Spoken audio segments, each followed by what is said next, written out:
खाने से मेरा मन भर गया, टीवी देखने से उसका मन भर गया, रोज़ खेलने से मेरा मन भर गया, हमारा पढ़ने से मन भर गया। इन जुमलों में हम बोल रहे हैं मन भर गया है।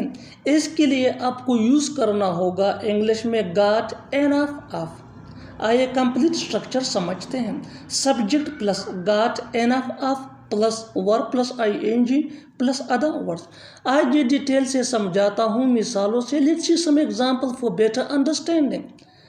खाने से मेरा मन भर गया, I got enough of eating, I got enough of eating.